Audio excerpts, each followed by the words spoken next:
रावण का जन्म भारतीय पौराणिक इतिहास में एक अत्यंत रोचक और रहस्यमय कथा है।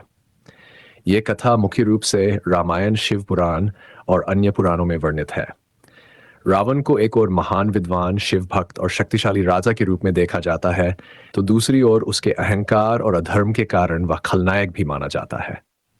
आइए विस्तार से जानते हैं कि रावण का जन्म कैसे हुआ और उसके पीछे की पूरी कहानी क्या है। हर्ष रावण के जन्म की पृष्ठभूमि।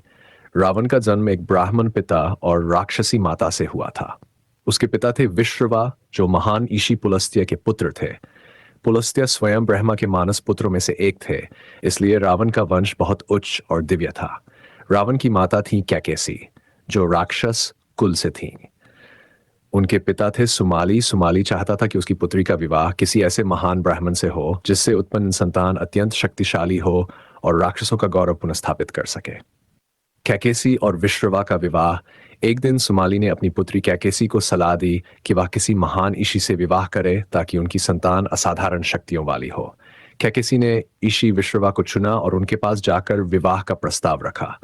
जब कैकेसी विश्रवा के पास पहुंची, तब समय संध्या का था। हिंदू धर्म में संध्या समय को पूजा और ध्यान के लिए शुभ माना जाता है, लेकिन उस समय विवाह या संतान उत्पत्ति के लिए उचित नहीं माना जाता। फिर भी कैकेसी ने उसी समय अपनी इच्छा प्रकट की। विश्रवा ने कहा कि इस समय की गई संतान राक्षसी प्रवृत्ति की होगी, क्योंकि समय का प्रभाव बहुत महत्वपूर्ण होता है। लेकिन कैकेसी ने अपनी जिद नहीं छोड़ी। अंततः विश्रवा ने उसे स्वीकार किया। रावण का जन्म कुछ समय बाद कैकेसी ने एक पुत्र को जन्म दिया, जिसका नाम रखा गया रावण। जन्म के समय ही रावण अत्यंत तेजस्वी और असामान्य दिखाई देता था। कहा जाता है कि रावण के जन्म के समय कई अपशकुन हुए। आकाश में बिजली कड़कने लगी, धरती कांपने लगी और चारों ओर अंधकार छा गया। यह संकेत था कि यह बालक बहुत शक्तिशाली होगा, लेकिन उसका मार्ग अधर्म की ओर भी जा सकता है। रावण के भाई बहन। रावण अकेला नहीं था, उसके अन्य भाई बहन भी थे। कुंभकर्ण अत्यंत विशालकाय और शक्तिशाली, विभीषण धर्मप्रिय और भगवान के भक्त, शूर्पणखा जिसकी वजह से राम रावण युद्ध की शुरुआत हुई। इनमें विभीषण पूरी तरह धर्म के मार्ग पर चले, जबकि रावण और कुंभकर्ण ने शक्ति और अहंकार का मार्ग अपनाया। रावण का असली नाम और 10 सिर का रहस्य। रावण का असली नाम दशग्रीव था, जिसका अर्थ है 10 सिर वाला। हालांकि कई विद्वानों का मानना है कि उसके 10 सिर प्रतीकात्मक थे। ये 10 सिर उसके 10 गुणों या ज्ञान के क्षेत्रों को दर्शाते हैं, जैसे वेद, शास्त्र, संगीत, युद्ध कला आदि। रावण नाम उसे बाद में मिला। कहा जाता है कि जब उसने भगवान शिव को प्रसन्न करने के लिए कठोर तपस्या की और अपने सिर काटकर अर्पित किए, तब शिव ने उसे जीवन दान दिया और उसका नाम रावण रखा, जिसका अर्थ है जो जोर से गर्जना करता है। रावण की तपस्या और वरदान। रावण बचपन से ही अत्यंत बुद्धिमान और महत्वाकांक्षी था। उसने शक्ति प्राप्त करने के लिए कठोर तपस्या की। उसने हजारों वर्षों तक तप किया, उसमें ब्रह्मा प्रसन्न हुए। ब्रह्मा ने उसे वरदान दिया कि वह देवताओं, गंधर्वों और अन्य शक्तियों से अजय रहेगा, लेकिन रावण ने मनुष्यों और वानरों को कमजोर समझकर उनसे सुरक्षा का वरदान नहीं मांगा। यही उसकी सबसे बड़ी गलती साबित हुई।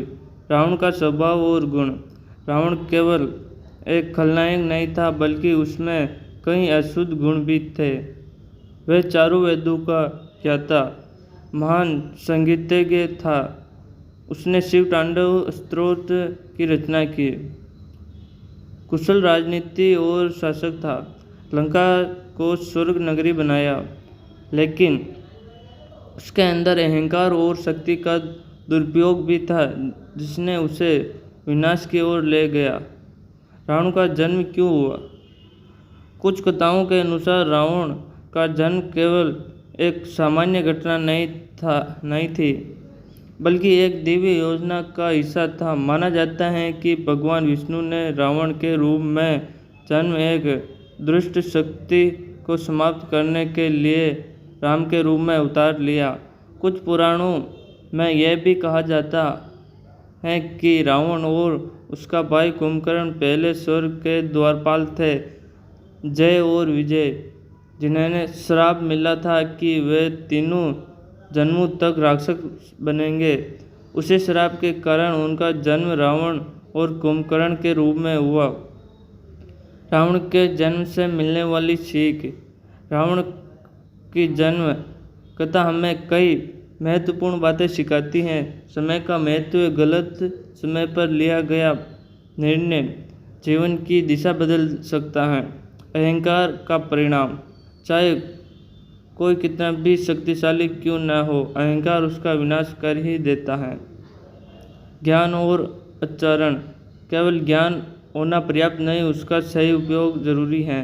संस्कारों का प्रभाव। माता पिता और परिस्थितियों का प्रभाव संतान और स्वभाव पर पड़ता है।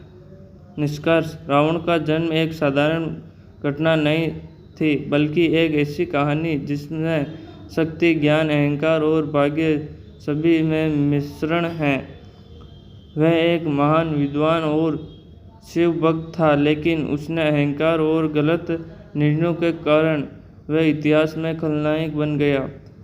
उनकी जन्म कथा हमें यह सिखाती है कि इंसान के गुण और दोष दोनों ही उसके भविष्य को तय करते हैं। अगर रावण ने अपने ज्ञान और शक्ति का सही उपयोग किया होता तो वह शायद इतिहास में सबसे बड़ा महान राजा बन सकता था।